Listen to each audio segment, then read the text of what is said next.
over here. Yeah. So you can see everybody. So thanks for inviting me. It's always a pleasure to come and be part of this big school. The summer concert, I was really impressed with college. Working really hard, seeing all this great energy from the kids. It's so beautiful. Passing on this great tradition to these kids is great. So I'm happy, always happy to come and meet friends and talk about Persian music. I told Kusha tonight, I'm happy to talk for a little bit about the work that I do, but with a topic like Shajarian, everyone knows so much already. I just want to explain what my connection was and what I tried to do in these books, and I think leave the floor open to more of a discussion. The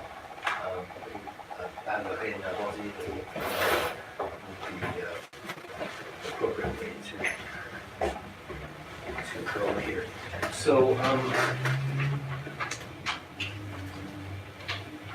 I came across Shajarian's music very randomly. I was in Winnipeg at the time. This is pre-internet. We used to exchange cassettes, and people would get music from anywhere, and we were just listening to music outside Western culture. I got this cassette. Didn't say anything on it. I had no idea where it was from. I eventually figured out it was from Iran, and eventually identified it as Shajarian. But I loved his music. It was Shajarian with the melody, the modal, and Ashley is the harp. And so Shajarian's voice is magical and magnetic, and so many people love it. It even goes across cultures. There's guys sitting in Winnipeg listening to this music. I didn't know anything about it, and it just grabbed me really powerfully and really enriched my life. It introduced me to Persian music, culture, Persian music, everything. It was really through Shajarian. So I did my PhD at the University of Toronto in ethnomusicology, and I did it on the Avaz of Shajarian. It was a very flawed study because I was just listening to the recordings you were talking about, or actually listening, you're still learning. So it was just listening very intently to this music and talking to people. It was all very, I got as much literature about it as I could, but it was an incomplete study because I didn't meet Shajarian until actually I finished that. He did his first concert here, I think, in 1997. And I got to meet him very briefly. It spilled over to many years later, so that was 1996 I finished that. And I wasn't satisfied with it, but I thought it was good initial work that whenever I could meet him and get him to collaborate, that I could build on it. So that took a long time to happen, and it happened quite randomly. And I co-authored, it was supposed to be one big book, but I learned about the music business, the published music book publishing business. They don't like big books. You can't sell big books. So this was supposed to be one book, but you can see different colors, different sort of style. Anyone who reads it will see this was one book that had to get cut in two. I co-authored it with Amir Kushkani, who was my teacher of setar, my second teacher of Rabi in setar. And that came about because Amir and I were, Amir was living in Vancouver when Shajarian was living there, and he got to know him a bit. And Amir is an accomplished Persian musician who went through the revolution in Iran, and he moved out here. And he had insights that I couldn't have. And it's a big flaw in ethnomusicology that it's kind of almost a colonialist thing where a Westerner will go out into the field and become the expert at something. And this is very problematic, or for many reasons. So it's great to have collaboration, not just with interviewing and talking to people and saying, I'm putting in somewhere, oh, I thank Amir Kushkani for the help he gave me for the book, but it's my book and my work. This is a misrepresentation of what's going on. And Amir contributed so much that we co-authored these books with Shajarian's input this time. We got to corner him whenever he was in town, and he agreed to collaborate. And then there was a lot of emails going back and forth with his with the person who's a liaison. He's really hard to get in touch with. Amir thought at the time it'd probably be easier to get in touch with Obama than it would. But but he was generous with his time, and based on these three approaches. My approach is the outsider who did the academic side of it. So I had to read all the literature, all the ideas and theories that were out there, with my understanding of ethnomusicology, with Amir, who is the insider Iranian musician who could see things from the inside, and then the artist himself. And what we did was we used three different fonts in the book, and we put our initials, so it's like a dialogue between, or a trialogue between the three of us. So you see Shajarian, there's basically a topic. Shajarian says his thing, I say my thing, Amir says his, and so there was a lot of, it's a little bit like a film. We just gathered all this information, all these interviews, and then edited it into this sequence. And so what I purposely wanted to do is to leave, sometimes there's disagreements, but I wanted to leave it to the reader to decide for themselves, just present all the different perspectives to try to get some understanding. When I first was working doctoral work at the University of Toronto, I contacted Jean Dury, who knows more about this than any other person non-Iranian. And he said, well, you can't really talk about Shajarian if this is Avaz. He says, you have to talk about Avaz, and then you talk about Shajarian. He says, this is too big to do. So hence, this big project. And I'm happy with the way it turned out in the end. It took a long time to get its final form, but I think it was worth waiting for. And there's one more volume to this that are transcriptions, where for these key recordings I transcribed all this Avaz. I'd done that for my dissertation, but I cleaned this up, and I also had software that I didn't have back then that I could get in on a micro level and listen very carefully. Of course, Avaz is very difficult to do because of the rhythm, and that's part of that's discussed as well. So we've got the artistic side of it from Shajarian, and he wasn't too interested in the transcriptions. He was interested, he said, this is really about animating poetry. But he is already, he thought, okay, so everyone knows this is the basics, but he said, for him it was about poetry, and that's what Amir was very helpful, because Amir is a big literary guy, and went on the whole tap. He was still a great singer, but and I think that's something we have to face, is that it's a common or standard fact when you go cross culturally is that music comes from its social. Bach was, his music was the way it was because he lived at that time and he lived in that context. You can't just say, well, he was a genius in any time it would have come up. Shajarian did other things, and hopefully artists grow and keep doing different things, but the times change. So I love the music from that early period, from the late Pahlavi period and to the post-revolution period. There's some amazing energy in that music that we can never recapture because that time is gone. Yeah. And I mean, we're heading into more crazy times. Maybe some more good music's going to come out. I don't know. I hope so, because it's pretty creative. Yeah, I'm kind of a nostalgic. I listen to a lot of the new music that comes up. But same with his recordings. His later recordings were polished and everything, but not at the same level. And he himself told us, like, this is my best work from this period. That's very honest, I think. Yeah. And actually, that's a quote from him because he was talking about Shahnaz's performance, and he said, no one is like Shahnaz. Yeah, he loved Shahnaz. In fact, he copied a lot. He actually brought a lot of instrumental things into his tappers. Yeah. That was from Shahnaz. It was interesting because he was performing the best of the best with Lutfi and Alizadeh and all the things, but he always said no one was like Shahnaz. So yeah, it's back to the old. Right. He must have recorded with Shahnaz. I'm not. I can't think of anything offhand. I also did a very extensive discography, so I gathered all his things that were released in Iran. I mean, there's a lot. I think he's no longer very still, but And he's probably. If there is any work with Shahnas, the Shajarian Shahnas together. Some of the real public is on the Goa House. Yeah. And I've heard a couple of khususi Yeah. A couple of. khususi private stuff. Yeah. Basically, it's Gola, right? Yeah, Yeah, it's Gola, yeah. Kora and Mohammadreza. Ostad Shajarian. Lots. But I guess he's saying it with different angle, in different time that Shajarian connected to Shahnas. Yeah. That's what he's saying. Yeah, there's a teacher of Shahnas. Yeah. And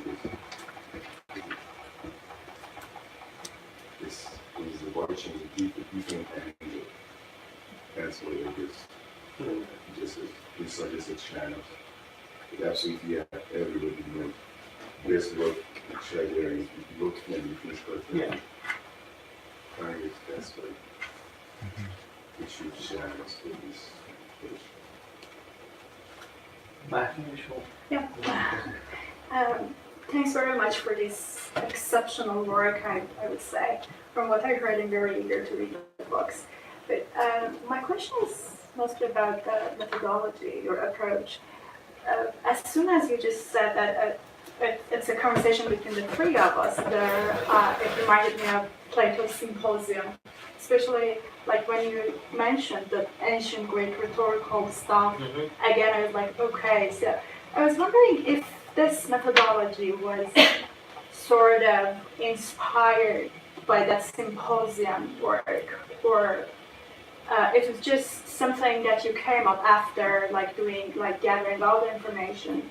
Also, I really like this postmodern touch that you don't judge or make a final judgment, leaving it to the audience themselves. There's no Socrates there, say the end.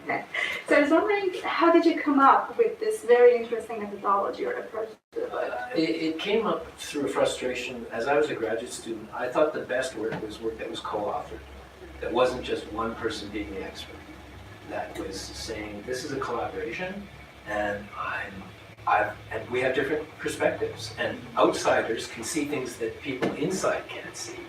And yet we need to put it together, we need to put a composite together. And we need artists involved, not in some way. There's some great work by a famous Indian Drupad singer. Drupad is the old style classical music. And he worked very closely with the musicologist. He actually went note by note over the transcription, said what he was thinking. To me, this is the most useful, valuable documentation, is where it's not just my opinion. And there's a lot of professional things that come into this. So you publish a book, and then you're the expert, and and it's wrong. It's colonialist actually, because we're benefiting and we're furthering our career and we're profiting from other people's culture, and other people's art and work. So we need to be fully involved for reasons of epistemology, of just getting to the truth, of getting the facts. We need to cross-check all the different perspectives. But there's a political thing there, where we need to, and there's a long tradition of Western Orientalism, where you had colonial control through missionaries, and through business, through merchants, and through the military, but also through scholarship, where people, they were imposing their views, saying, well, yeah, it's China and India and Iran, you had great civilizations way back when, but it doesn't look too good now, but we'll tell you really what's the most important thing about your culture. So there's a bad legacy of that, and it continues with that music. And I don't think it's deliberate. A lot of these things are not deliberate, but it's there. And so I was frustrated with a lot of complaining about politics and stuff, but people not doing anything about it. So to me, the most honest way forward, and to be really appreciative of the people who you're working with, is don't speak for them, let them speak for themselves. I mean, it's the simplest thing in the world. You share the stage, and it's a much stronger work for that. And I'm not the only person who's done it, but that actual format of cutting and pasting, I didn't have, there was no master plan. It sort of came, it fell into place after I had all this material, and I thought this is the most honest way to present it. Then I liked the idea of, so I was the teller. So I had all this material, the tale was all this material, but I edited it and cut and pasted it to say what I wanted to say. So at the end of the day, and I acknowledge that right at the beginning, it's impossible to be completely objective. And that's my job, to put a spin on it the way, if that's out in the open, and everyone should know that anyways, it's like Chomsky said, it's not what you read, it's how you read. And especially now, I mean, it's crazy. It's just absolutely absurd. So you have to know how to read things, how to read between the lines, to sniff around and do your own fact checking. Yeah, but to answer your question, it just came together spontaneously. There was no deliberate plan. It was improvisation. It was improvisation. Thank you very much. Thanks very much. Can I ask one more question? Yeah. I'm trying to choose which one. So that part was really interesting to me. I think that's motive sometimes we talk about. I don't know music, so I don't know like the technical terms for it, but the point that with the sort of Avaz, Shajarian is giving his own meaning to it. I was wondering which book contains this notion, if it does.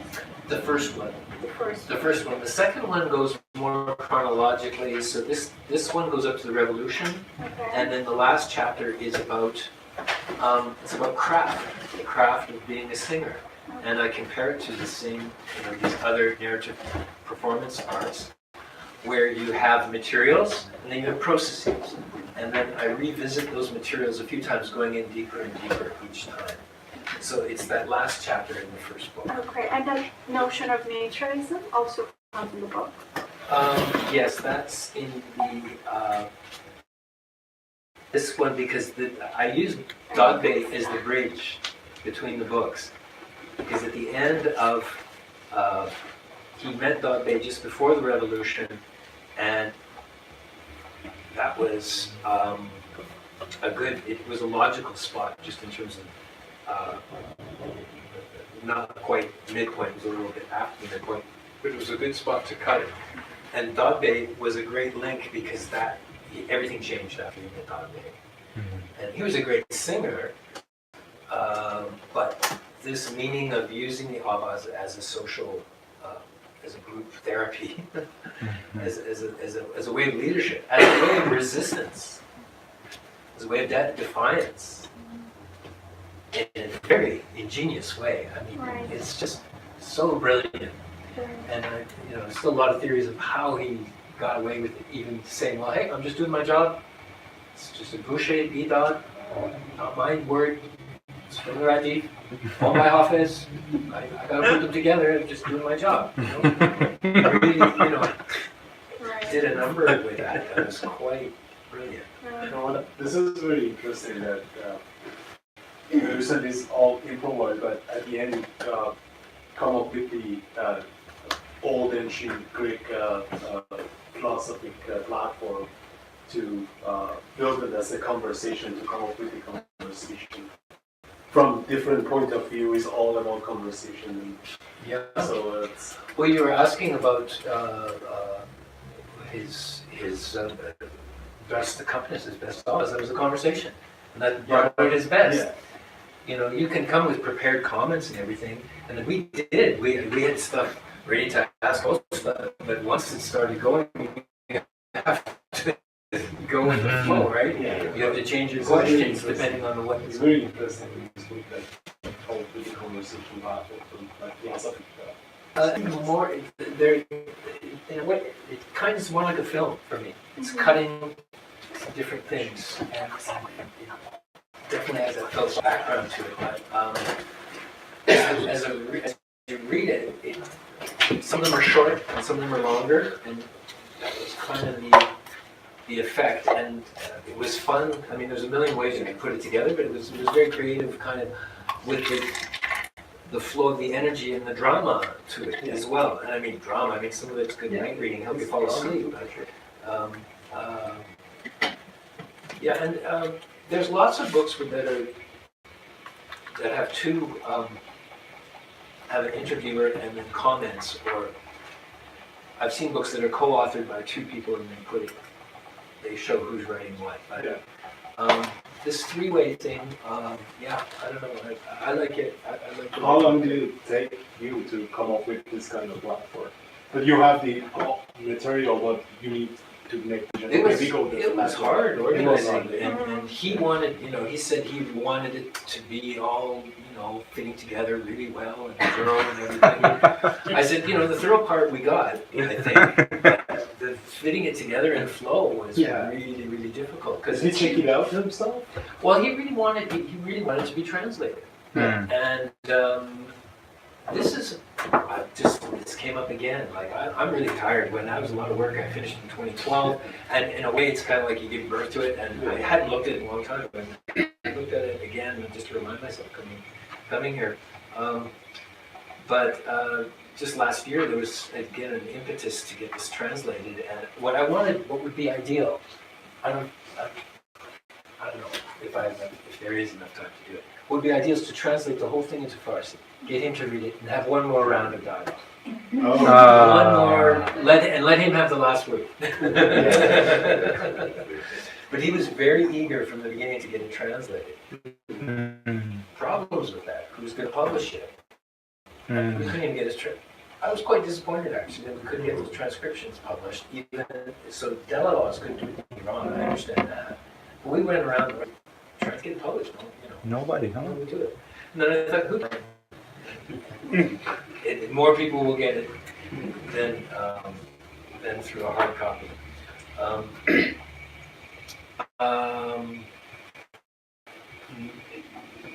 A friend or a student at York now, she was interested, and there's a publisher. She said, Iran. Well, in Iran, they're going to have to censor it, and I don't want that. It would have to be someone here to do it, and it would be a lot of work because I'd have to find all those clips of his conversation, and then we'd have to go back to his words because this went from Farsi to English. We can't go from Farsi to English and back into Farsi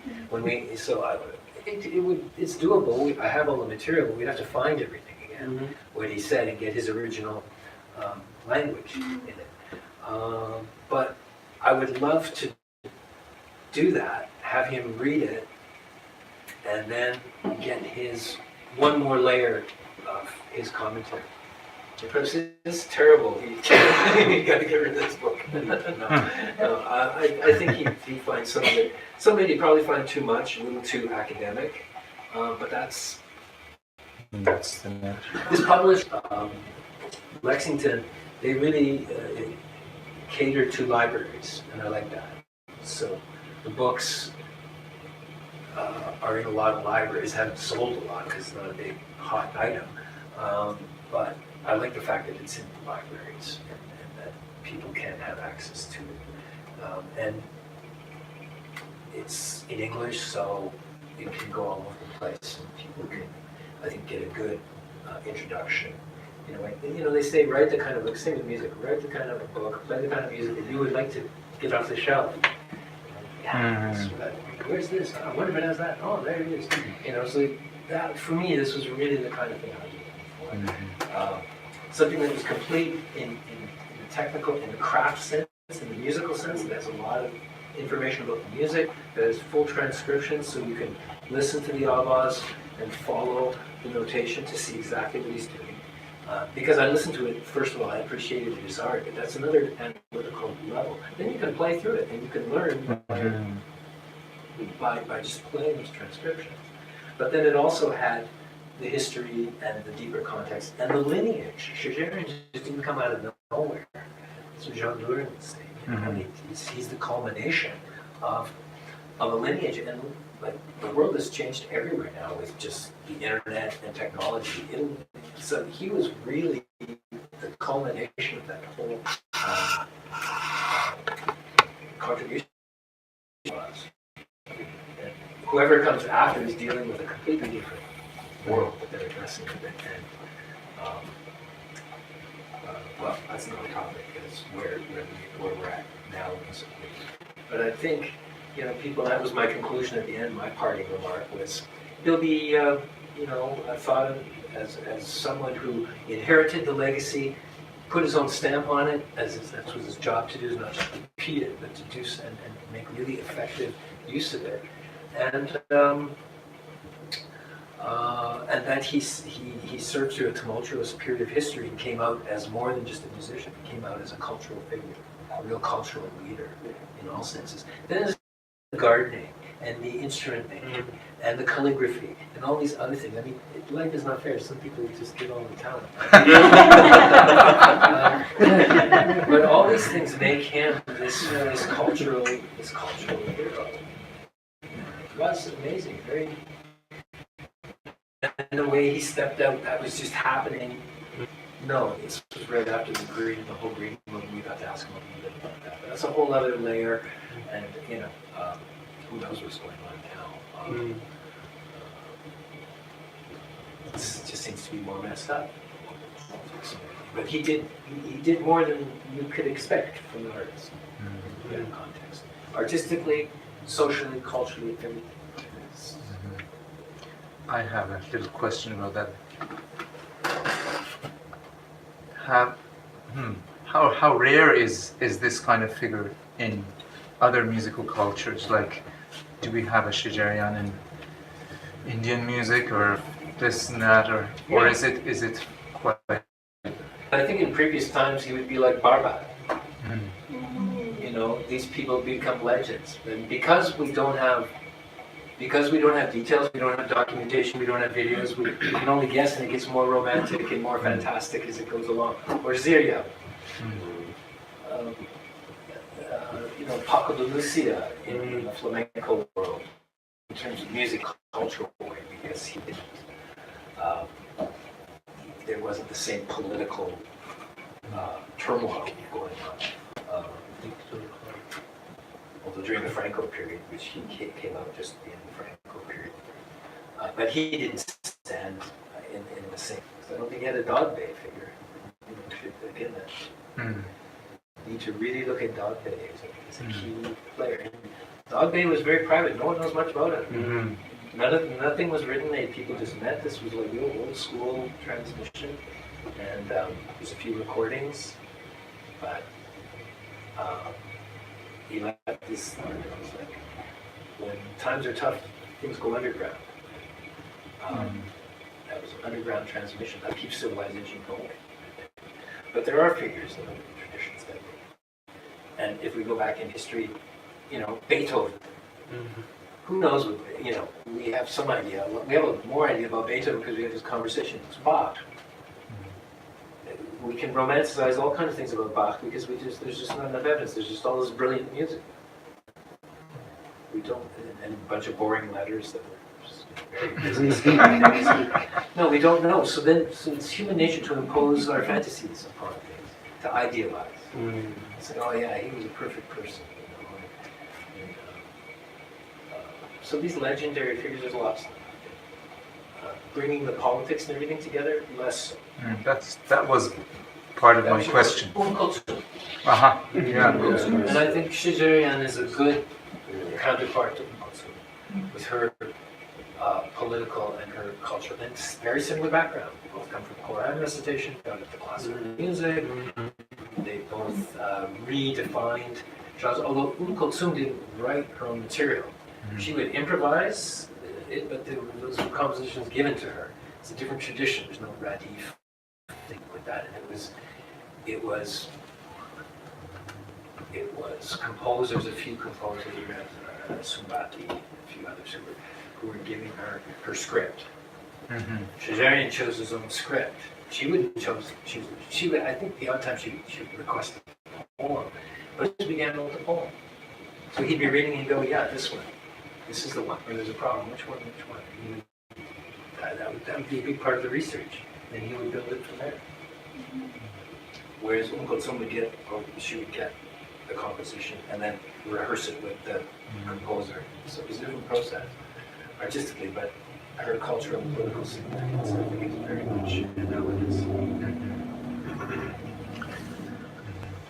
Another thing to do to make this, we need to translate it and also talk to Homayan Mhm.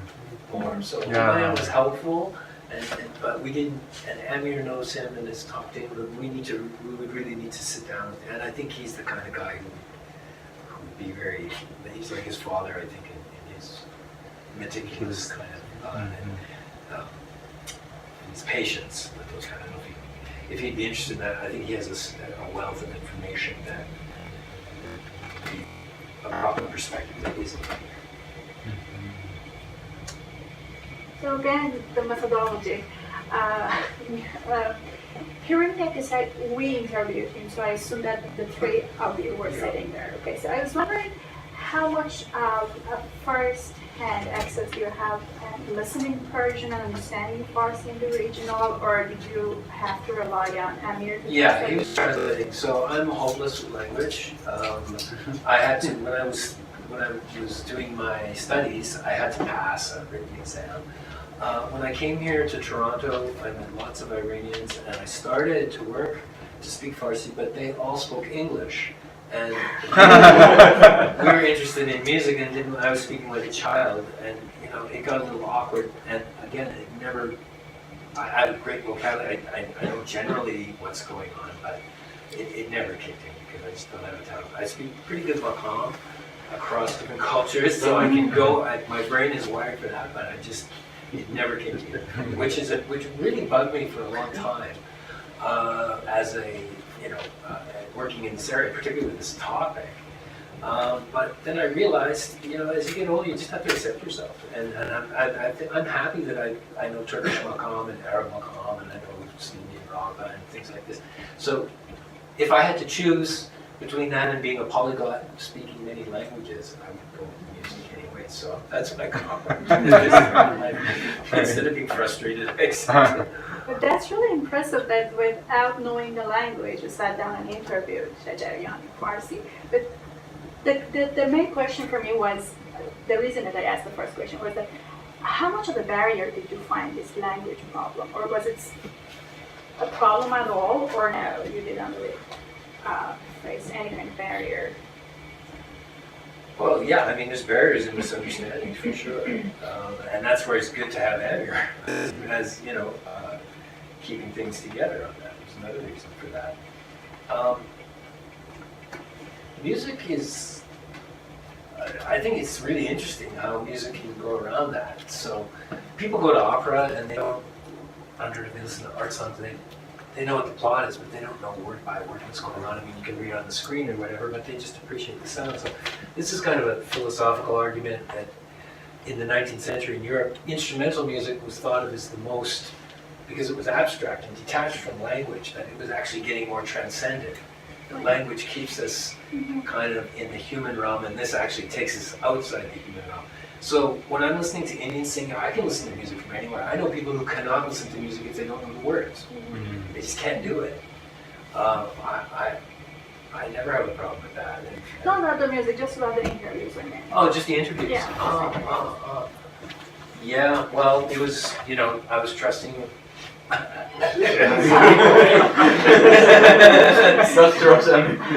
Yeah, it's his fault if his thing wrong. It wasn't. But yeah, that's been an interesting thing for me because I realized I can sort of get by in French. My French peaked when I was traveling on my sabbatical. My wife and I were in French-speaking countries for a lot of the time, and I thought, okay, my French is going to get really good now. It sort of peaked after 6 months, and that was about it. I can get by with it. I just don't have a talent for it. I think if I was plopped in Iran and I was forced to speak Farsi, I think it would come together. But and I have tried with certain friends, but it's just, I think you guys did it because you had to, right? I know in Iran now, people are learning Farsi in school to a very high level, and a lot of people are coming out with pretty amazing proficiency. I had a student at York, she's only been here 2 years, and she speaks perfect English. So she picked that up in Iran, so she's got a talent for it. Yeah, it's, again, it's something I really struggled with for a long time, but That's the way it is. And I mean, I don't know if it's going to change in my lifetime. Maybe next time around. Okay. You have it. One question. Going back to selecting the poem, you mentioned that Ostad Shajarian was very meticulous in terms of selecting the poem based on the needs of the society, right? So my question is that in your findings or in his interview, did he mention or you found that the poem dictates the radif? What Yes. type of radif that he needs to apply? Very good question. Because from my little experience as a follower and as a listener, I found it very difficult to apply certain radifs on certain poems. And in one of his late interview that he did with one of I think American Farsi channels, and he mentioned particularly that one poem in I forgot his name. He's in Tus. God. All the Roman Africa. No, he's very famous. He's Segar work, you mean? no. The poem that who came from Khorasan. Ferdowsi, Ferdowsi, excellent. yeah. So sorry, thanks for help. So he said for Ferdowsi, although he's professional, right? He tried and he knows all radifs, and he said I had difficulty to apply a radif on Ferdowsi's poem, and it's very challenging. And on that interview, he mentioned that Avaz is, based on his finding, Avaz is the best way to basically transfer the meaning of a poem, rather than playing it like tasnif, which is more rhythmic, right? So that's his own personal view. So in your finding, did you find that, like, was it one of your questions from him, and what was his answer? Yeah. If I recall, he said often it just leaps off the page, the appropriate daskal or avaz. He said, though a good singer should be able to sing any poem in any as an exercise or as a discipline, but some were clearly the sentiment. Like he had some pretty strong associations with certain modes that just wouldn't work with the sentiment of the poem. So for him, Afshari is like really complaining, and so if the poem is not complaining, to force that color of Afshari on it doesn't work. But I think he felt that a singer should be flexible to do that, but definitely the poem itself suggested to him pretty immediately what was an appropriate task on. Thank you. What is there?